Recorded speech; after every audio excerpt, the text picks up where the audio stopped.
मैं आज के इस मुशायरे का आगाज कर रहा हूँ उस रब्ब करीम का नाम लेकर जिसके कब्जे में हम सब की जान है।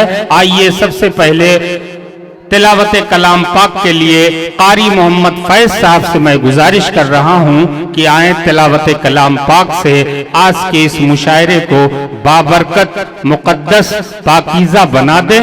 आइए कारी मोहम्मद फैज साहब, उसके बाद शायर इस्लाम से मैं आप सबकी मुलाकात करवाऊंगा।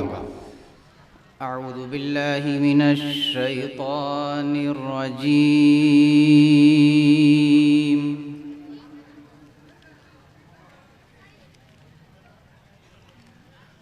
बिस्मिल्लाहिर रहमानिर रहीम।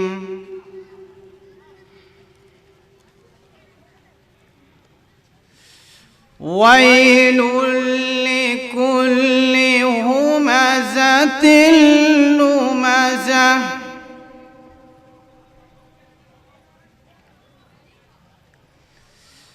الذي جمع مالا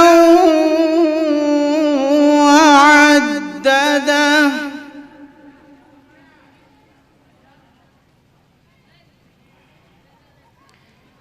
يحسب أن ماله أخلده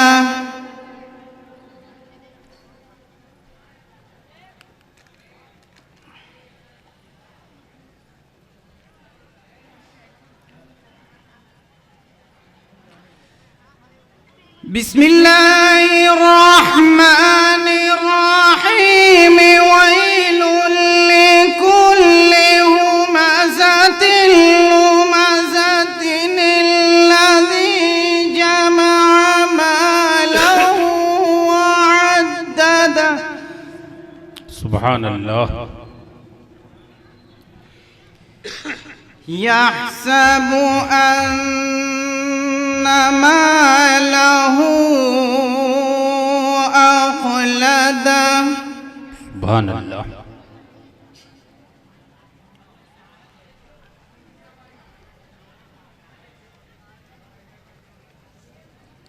كلا لينبذن في الحطمة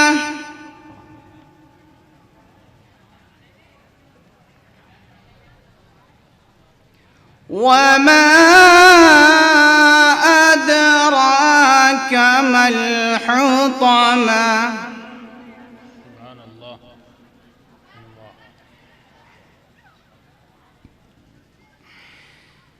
يحسب أن ماله أخلده كلا لينبذن في الحطمة وما أدراك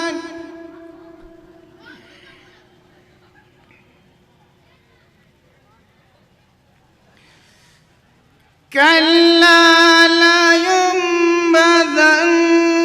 في الحطمة وما أدراك ما الحطمة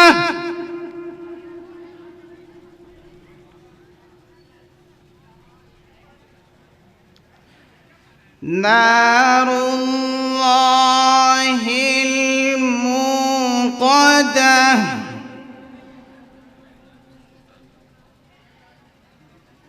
التي تطلع على الأفئدة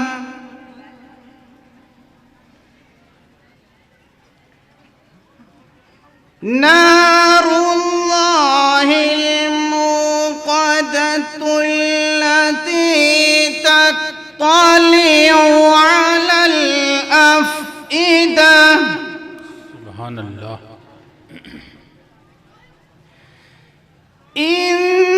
إنها عليهم مؤصدة في عمد ممددة سبحان صدق اللہ العظیم۔ سبحان اللہ۔ دوستو یہ تھے جناب قاری محمد فیض صاحب جو تلاوت کلام پاک سے ہم سب کو نواز رہے تھے۔